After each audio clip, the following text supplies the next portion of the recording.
di amal Assane Diouf soutien jàpp ni dañ ko war a bàyyi nu mu gën a gaawee. rétablir ko dans ses droits. Serigne Saliou, cette sortie de Khalifa Sall pour apporter son soutien à Assane Diouf.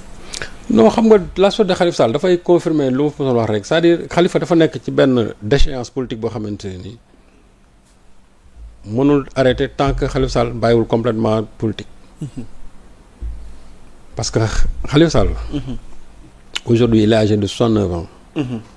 Khalifa la prochaine élection presque boo xoolee dina am presque 73 ans 74 ans. mu wër ko daanaka dafay jege âge limite. mu wër na ko moom ay balam jeex na. c'est-à-dire que aujourd'hui politiquement. il a atteint la ménopause. politiquement il a atteint.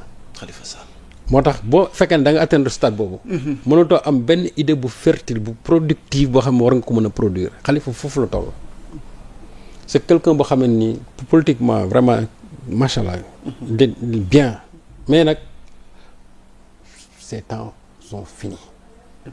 dafa jeex te Khalifa ne veut pas croire à ça moo tax bu ma gisee mu am benn structure boo xam ne dañ ne Khalifa moo ko jiite. moo tax ma ne kon ñii ñoom xamuñu ba léegi ne Khalifa jeexal na. ñoom nee nañ. waaw taxawal seen front. waaw mais parce que nee nañ l'état. xam nga front boobu tey en 10 mois 11 mois wane nañ seen i limites. d'accord ñoom dañuy jug taxawal front.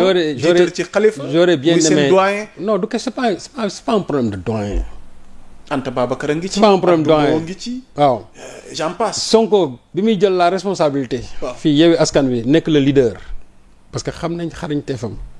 xam nañ sa pertinence politique. loolu moo taxoon Sonko jiite woon Yewwi Askan Wi.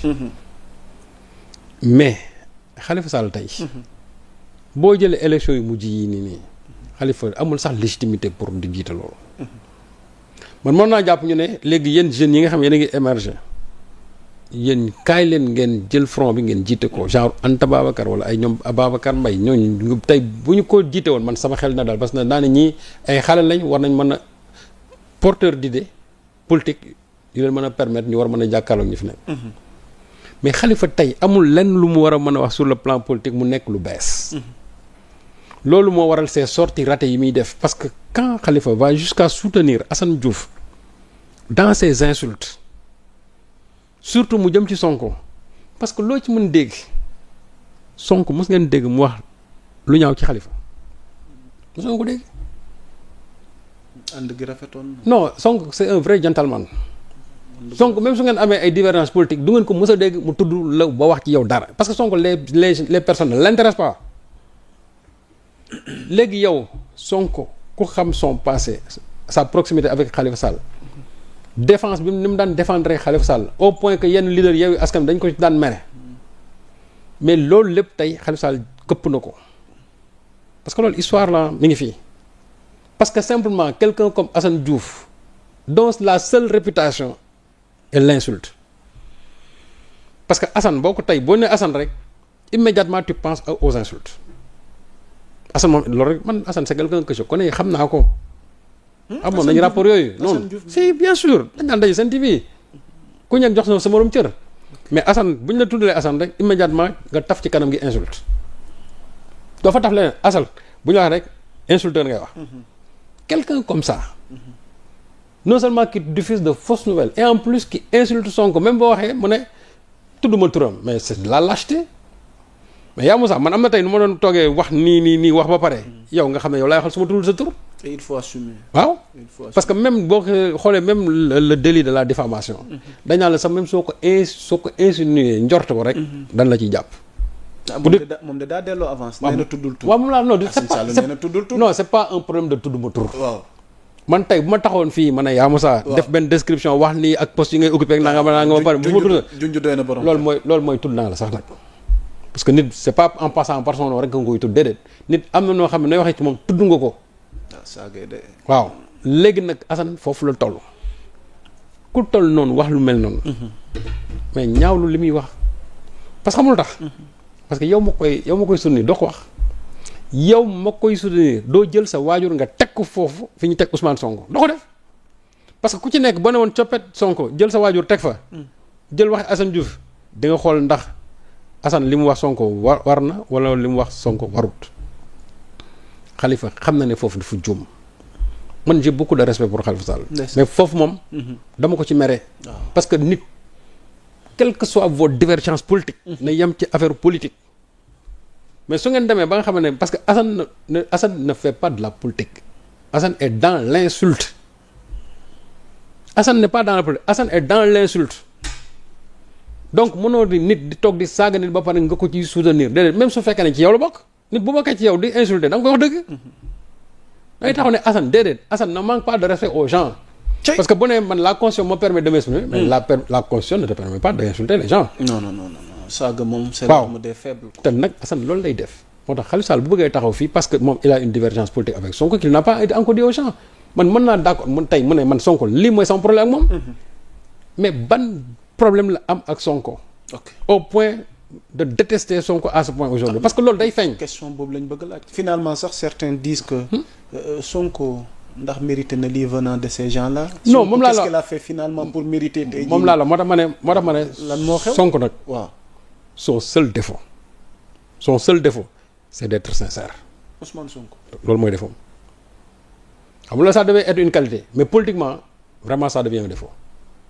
son seul défaut c'est d'être sincère dans ses relations en politique loolu finalement dafay nekk une pathologie alors que c'est une qualité parce que loolu la yàlla santaane te nit noonu la war a mel loolu mooy jubal jubante mais ci politique bii nii c'est-à-dire que quand tu es trop sincère finalement tu ne fais que recevoir des coups de ce genre là yi Khalifa Sall nii di def nii parce que Sonko a toujours été loyal à l'endroit de Khalifa toujours sincère à l'endroit de Khalifa ba mu jaral ko mu jàppante ci yeneen leader un Assane Diouf qui se permet d'insulter Sonko yow nga koy soutenir ci loolu c'est grave mais Khalifa il a atteint quand même la limite am na loo xam ne ni moom loolu du cëram quoi non du cëram parce que Khalifa Sall melul noonu loolu du cëram man jàpp naa ne loolu moom daf ko noo ko rectifier jërëjëf mën nga ne Assane Diouf maa ngi koy soutenir bu la neex sax nga ne Assane Diouf bàyyi leen ko mais boo bëggee taxaw nga ne Assane Diouf a exprimé une opinion mooy yow dëggal nga saaga yi loolu nag du cëru Khalifa Sall te ñi ànd ak moom nañ ko wax Khalifa Sall na dellu fa mu nekkoon am na loo xam ne nii bu bëggee ne nii la bëgg a jeexalee politique am non c'est-à-dire il sort d'une façon vraiment triste et malheureuse de l'histoire politique de ce pays te jàpp naa ne même su fekkee ne amu ci la mu ci xalaatoon mais na ci génn ak génn bu rafet ni mu ci daan génnee moom wax dëgg yàlla ñaaw na jërëjëf Serigne Saliou donc ñaari point rek boo nu ko mayee ñu jeexal Mansour Faye da nee na Ousmane Sonko daf ko war a baalu àq Mansour finalement a-t-il un problème avec Sonko. Sonko baal Mansour waaw Mansour nee na Sonko dafa war a profité ci weeru koor wi. déjà il depuis un certain temps demi-dieu la koy woowee. son Altesse. xam nga Mansour. Mansour lu xew. Mansour waaw. mooy li ma wax rek les tonneaux vides font beaucoup de bruit. Mansour qu'il ne perde rien pour attendre. moom xam na ne. xam na ne haute cour bi bés bu taxawee. moom ñi njëkk a nekk les clients de la haute cour moom xam na ne ci lay bokk. ok.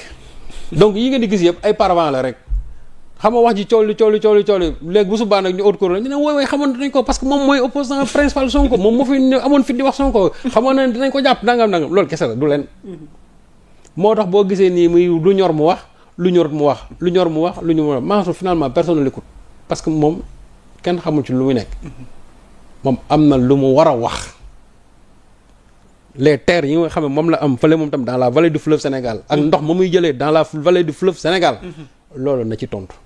ok ak les milliards yi nga xam moom la ñuy investir ci benn ferme. moom il n'a qu'à s'expliquer sur la provenance de ça ak nag c'est bien foncier. kon moom am na ay dossiers yi ngay xaar non moom c'est bien foncier bientôt on va les dévoiler xam na ko. ok moom il a des biens fonciers on va les dévoiler. ok léegi nag su boobaa bu mu ci tudd Sonko. bu boobaa ñi nga xam ñoo koy génnee. na ne yéen naa leen jóobu ci yoon. ok mais c'est bien foncier moom xam na ne ñun danañ ko génne. donc moom il ne perd rien pour attendre. am na solo na noppi moo gën ci moom. yaa ngi dégg am na ñoo xam ne ils ont opté pour une posture vraiment taciturne. moom na def noonu. mais yu ñàkk fay de yi mu mën bëgg a nekkee ay wax fii parce que ay Sonko nangam ak nangam ak nangam. loolu moom xam nga pour lan la. par avant lay wut rek. bu subaa bu ko haute cour ne kaay. mu ne yooyu xamoon nañ ko parce que moom moo fi doon ñeme wax ni Sonko moo fi doon wax lii man quelqu'un comme Pape Malick Ndour je l'aime bien xam lu tax parce que Pape même souvent il est un peu dans le populisme au moins Pape ci li mu lay wax danaan la woy il te parle de la dette il te parle de l'économie et cetera. même si mais c'est ça quoi qu'on puisse lui reprocher. man loolu laa d'accord man tey Mansour bu taxawoon tey. daan ne politique bi nii indi ay idée nangam je l'applaudis mais bu bëggee taxaw ay Sonko ay demi-dieu Sonko ay xomal lan et cetera gis naa ko sax muy jëm a féewale Sonko président Diomaye mooy le jour où le président Diomaye est texte bi kay waxtu jotaay gekk mais waaye le jour où le président Diomaye allait là-bas fële Sonko def assemblée nationale mu ne wooyu président buy dem fenn wooyu Sonko waroon def assemblée parce que c'est pour anéantir complètement la sortie du président de la République ma ne kii moom est-ce que vraiment ça va dans sa tête est-ce que ça va dans sa tête. jërëjëf sëñ Saliou jërëjëf. ñoom xool. waaw ñoom seen jëm boobu muy Macky Sall nga xam ne ñoom pour ñoom jàpp nañ bu génnee ci réew mi kenn du génn. loolu c'est pas avec ces nouvelles autorités de. jërëjëf ñii dañu dépassé foofu ñii dañu démystifier foofu. ñii li ñuy def du pour seen bopp.